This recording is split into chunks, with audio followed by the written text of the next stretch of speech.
Hello students, I am Grish Kumar. I welcome you to this session. Today we are going to understand first unit of macroeconomics, national income and related aggregates. In this first part of this unit, we will discuss about some basic concepts in macroeconomics.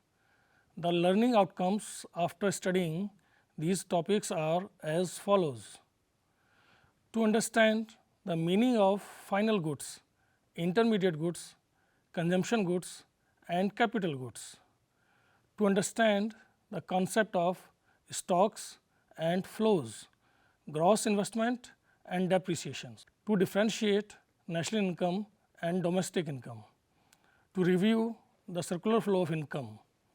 Students, we know that macroeconomics is a branch of economics in which we study the economic behavior as a whole by focusing on aggregate measures such as total output, employment and general price level in the economy. So, instead of studying different goods in different markets as is done in microeconomics, in macroeconomics we include all goods and services produced in the economy by all the factors of production. It means in macroeconomics we deals with the questions like what is the level of total output of economy, how the level of income is determined in the economy, how much unemployment of resources prevail in the country, why do prices rise. To answer these questions, first we need to understand about some basic concepts of macroeconomics. So, let us start with goods.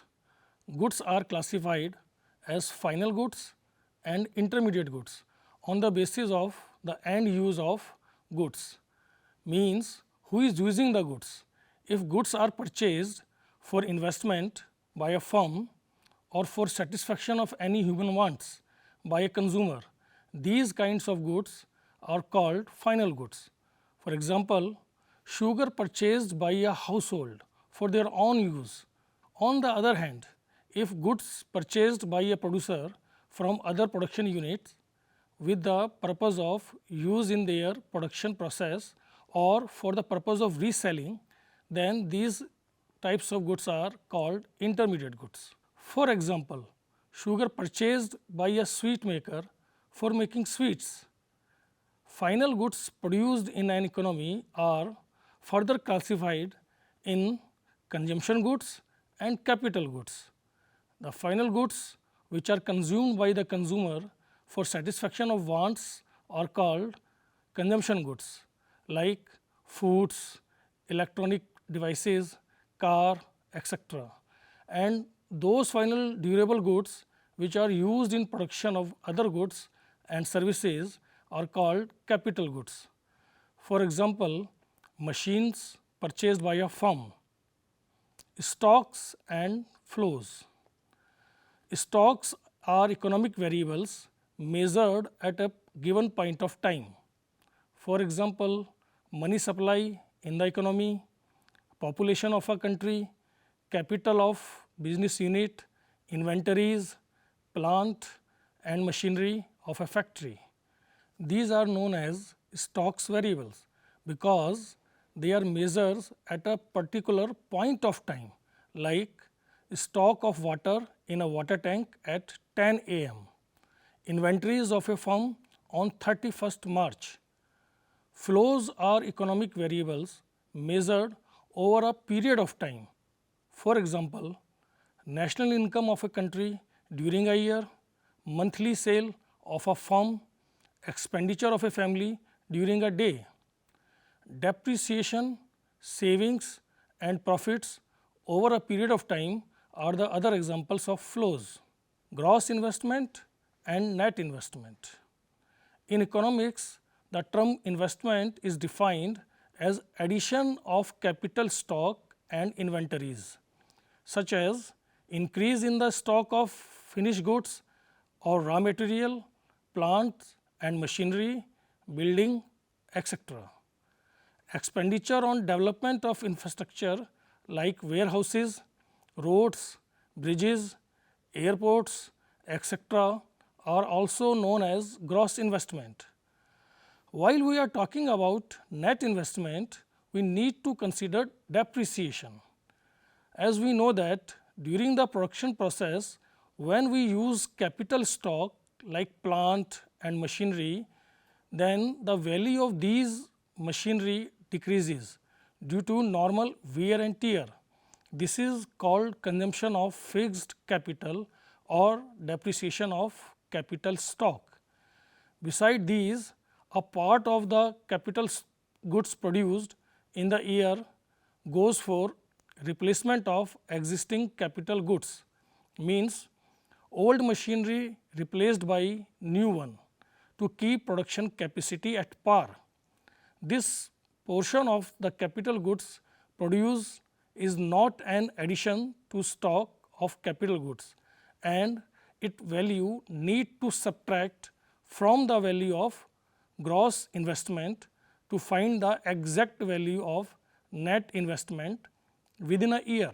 Hence, depreciation or consumption of fixed capital is an annual allowance for normal wear and tear, maintenance or replacement of existing capital goods. Here, an important point to be noted is that depreciation does not take into account unexpected or sudden destruction of capital assets, such as loss in the value of plant and machinery and buildings due to an accident of fire or earthquake, because these are capital loss and not considered as consumption of capital assets.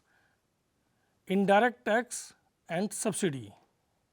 Now students, we will understand about another important concept relating to the national income, that is indirect tax and subsidies.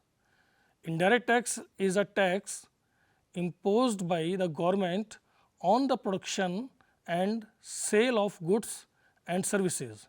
For example, goods and services tax, GST, excise tax, sales tax, custom duty, etc. It is a tax where the payer of tax is different person from those who bear the burden of tax, means tax paid to the government by shopkeeper, but they transfer the burden of this tax to their customers. Imposition of indirect taxes by the government increases the market prices of goods and services.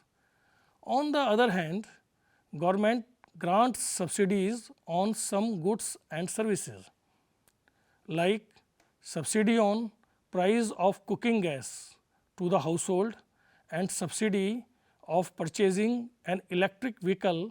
By giving these subsidies, the government reduce the market prices of goods and services.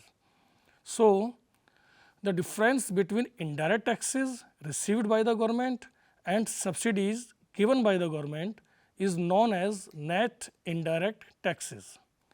Because goods and services are purchased by the consumer from the market, which includes indirect taxes, then these prices are known as market price of goods and services. When we deduct net indirect taxes from market price of goods and services, we arrive to the factor cost of these goods and services. In other words, the factor cost is what is actually received by the producer by selling its goods in the market after deducting taxes like GST. It means the factor cost is what is actually available to production unit for distribution of income among the owners of factors of production, that is land, labor, capital and entrepreneurship, and the payment for the services rendered to the production units by the owners of production is called factor payment or factor income in the form of wages and salary, rent, interest and profit. Here is a point to be noted that any payment for which no service is rendered is called transfer payments or transfer income, because they do not involve any production of goods and services. For example, donation given to PM Care Fund at the time of any disaster or charity, gifts and grants. National income includes only factor payments. On the other hand, the transfer payments not included in the national income. Now students, we are going to discuss very important topic which is essential to understand the concept of domestic income and national income of a country. One is domestic territory and other is normal resident of a country.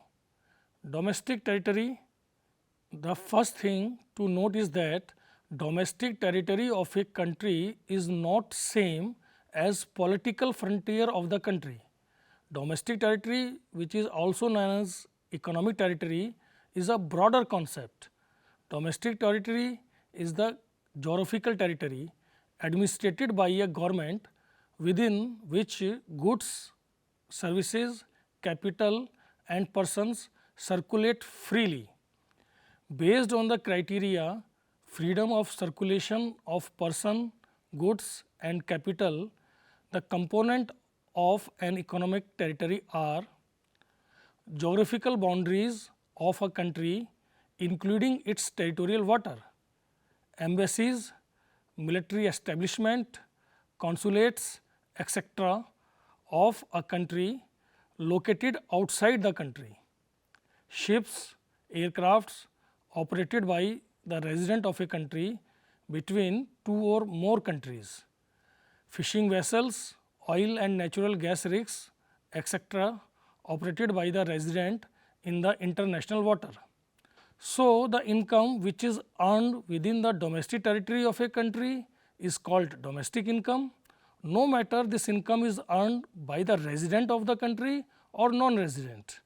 On the other hand, national income is the concept which is related to the resident of the country. So, the question is, who are the resident of a country? All those persons or institutions who normally resides in the country for more than 1 year and their center of economic interest lies in the country in which they live are known as normal resident of the country. In this, we do not include foreign staff of embassies, diplomats and foreign tourists, visitors, etc. So, the definition of national income is the national income includes all production activities of resident of a country irrespective of whether performed within the economic territory or outside it. We can understand it with the help of an example. Salaries paid to an American man working in Indian embassy in America is the part of domestic income of India because it is earned within the domestic territory of country, but while we are estimating national income, it will not include because he is not an Indian resident. Same, profit earned by a foreign company in India is included in the domestic income of India because it is earned in the domestic territory of India, but in national income it will not include as foreign company is not an Indian resident. In practical estimates, domestic income is estimated first, then national income is derived from the domestic income. NFIA is significant to differentiate between domestic income and national income. NFIA refers to the difference to the factors income received from rest of the world and the factor income paid to the rest of the world. So, national income is equals to domestic income plus NFIA. Now student, another important topic we need to understand is about the concept of circular flow of income. Circular flow of income refers to the flow of income across different sectors of economy in a circular way Basically, we have four sectors economy: household, producer, government and rest of the world. In a simple closed economy, we have only two sectors: household and producer or firm. Household are owner of all factors of production: land, labor, capital and entrepreneurship. So, they provide factor services to the firms. Income is generated by the firms in their production unit in the form of value of total final goods and services produced in the economy. Firms distribute the entire income generated among the households in the form of rent, interest, wages and profit. In this way, factor payments flows from firms to household. As we assumed earlier that in a simple closed economy, there is only one way in which the household may dispose of their income or earning, means household spend their entire income to buy the goods and services produced by the firms. Thus, consumption expenditure flows from households to the firms, making the circular flow of income complete. Hence, circular flow of income in a two-sector economy based on the assumption that one's expenditure is others' income. Therefore, in the process, the entire income of economy comes back to the producer by the household. Because there is no leakages from the circular flow of income, the same amount of money is moving in a circular way. It means aggregate factor payments are equals to aggregate final expenditures on purchase of goods and services. In other way, we can also say that the value of real flow in the form of factor services and final goods and services equals to money flow between firms and households. The circular flow of the two-sector economy can be better understood with the help of this flow chart. In this diagram, we can see there is a flow of factor services to the firms, for which they received factor payments and then they spent their entire income on goods and services and received goods and services from firms for their final consumption. The outer loop of diagram shows the real flow and the inner loop shows the money flow. In today's session, we have discussed about different basic concepts relating to the national income. So, this is the time to revise the topics. Final goods are purchased for consumption purpose by household or for investment purpose by firms. Intermediate goods are purchased by firm for resale. Stocks are economic variable measured at a particular point of time. Flows are economic variables measured over a period of time. Depreciation is an annual allowance for the normal wear and tear and replacement of existing capital goods. Domestic income is related to domestic territory. It is the income which is earned within the domestic territory of a country. National income is related to the normal resident. It is the income which is earned by normal resident of a country. There are only two sectors in a simple economy: household and firms. It means there is no government and foreign sector. Assignment: distinguish between consumption goods and capital goods. Define final goods. With the help of flowchart, explain the concept of circular flow of income. Give the definition of national income. What is the difference between market price and factor cost? So, in next part of this chapter, we will discuss about different methods of measuring national income. Keep exploring till we meet again. Thank you.